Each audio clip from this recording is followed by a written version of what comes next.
Welcome back, everybody. We've got another exam question here, this one being for the Stuart Britain module for A-level history. And the question is this. It is given as a statement, and the statement reads as follows. Charles I was a failure on religion compared to that of James I. Assess the validity of this view with reference to the years 1603 to 1640. So we are given a nice little time frame that we are going to be examining this question from. So we're not going past 1640, which is nice.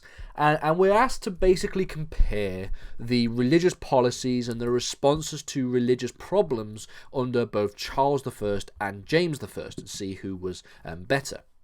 It's given us a position within the question. The position was that Charles was a failure compared to James. And so we're going to have to analyse this, critically evaluate it, and assess whether or not it's we can agree or disagree. And we're doing it again with reference to 1603 to 1640.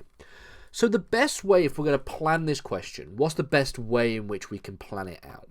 And the best way, in my opinion, to do that is to just start to think about all of the things that we can write about for James I relating to religion, and then talk about all the things that we can talk about for Charles I relating to religion. Talk about all the good things, talk about all the bad things, so that we then can start to put together some arguments for the essay. So, let's begin by talking about religious issues under James I. Now, we know that James was generally very positive on religion. He wanted to see himself as somebody who was welcoming of other religious opinions. And that's why we see a year later, in 1604, the Hampton Court Conference. This conference was where Puritans could raise their issues they had with James's religious policies. James met with bishops, and some of the changes were actually agreed to. That we can put as a little tick as something that was generally quite positive on the side of James I. Okay, we know that James was keen to be seen as a monarch who was willing to promote ideological debate, and that's why the Hampton Court Conference was arranged, to respond to the petition that was levied at James. So that's a positive thing we can talk about.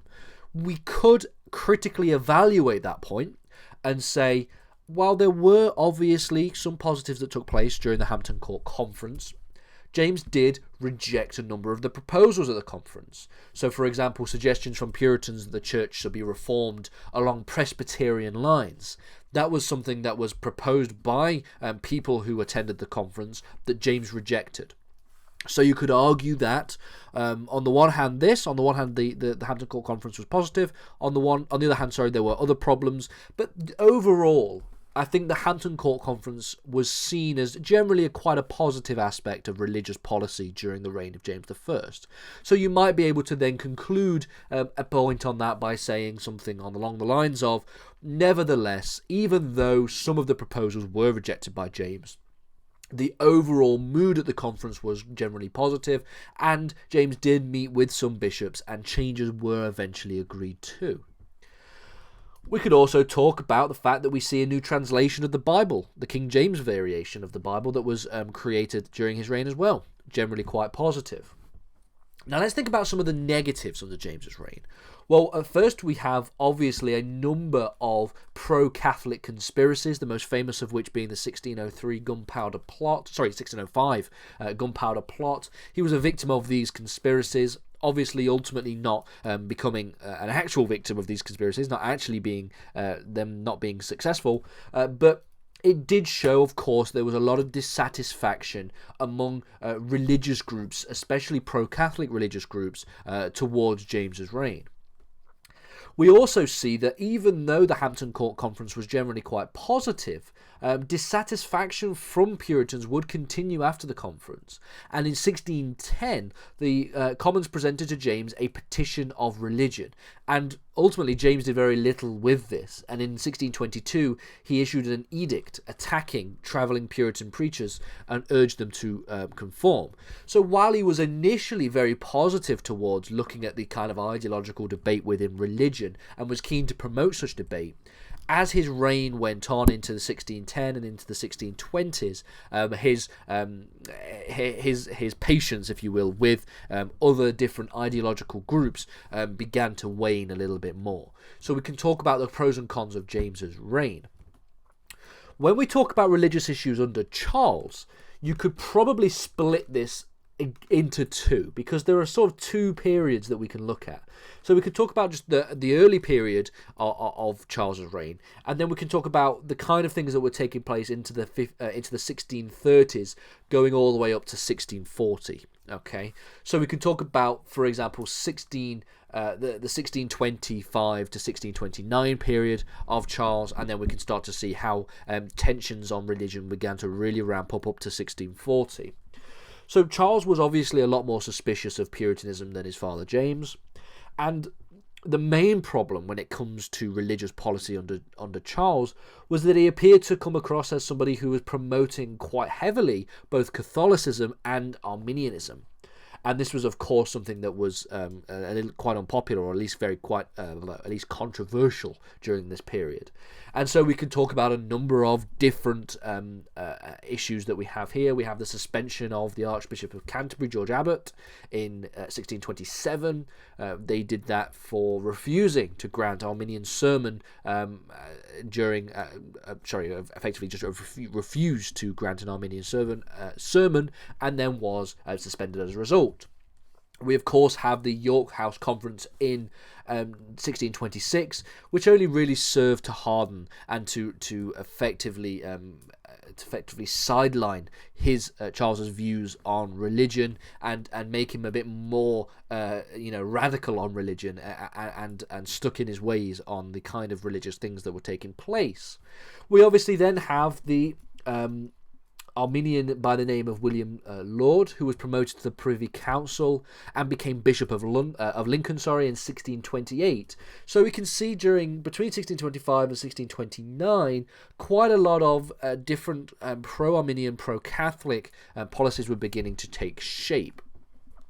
If we look at religious issues to 1640, we have a number of different things that we can talk about. We can talk about, for example, the publishing of the Book of Sports in 1633, which ultimately just only approved a certain number of activities that couldn't be taken place on a Sunday.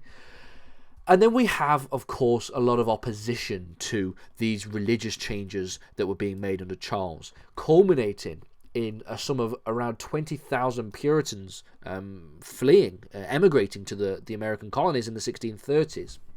As a result of increased persecution. For example, Archbishop Laud dismissing a number of Puritan members of the gentry.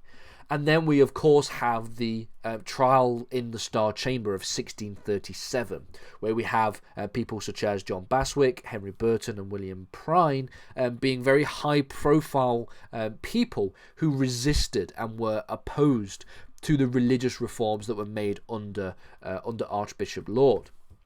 They were ultimately all put on trial in 1637, and all three were fined £5,000, imprisoned for life, and had parts of their ear cut off, which is not very nice. So that's some of the evidence you can use. Of course, there's more evidence that we can use and we can talk about. But overall, if we're thinking about coming to some kind of argument for this exam question, what kind of things can we talk about and what kind of points can we make? Well, we can generally see that for the most part, during James's reign, we have quite a lot of positives that we can refer to in terms of religious policy. There were problems, of course, with things like the Hampton Court Conference, things like the Gunpowder Plot, things like the edict in 1622, and those are obviously bad things. But then compare that to the reign of Charles, where we have, of course, the promotion of Arminianism and Catholicism in 1625 to 1629. We see the promotion of very key Arminian supporters to quite high positions.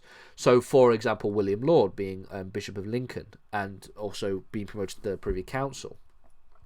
And then we, of course, have a number of different policies taking place in the 1630s up to 1640 with things like the Book of Sports. And then we obviously see the kind of response to these policies in terms of opposition to these policies with the emigrating Puritans. And we obviously have the high-profile Star Chamber trial of 1637. So I think that generally speaking, if I was to write this essay out and I was to do an exam question on this, I would probably make the claim that compared to James I, Charles was a failure on religion. Or at least I would say that even though James I religious policy wasn't perfect, it was certainly a lot better than that of Charles. And you can make these arguments using the evidence that I've used here. Of course, being a non-exhaustive list of evidence, you've obviously got other things that you can talk about as well. And of course, you can build an essay from that.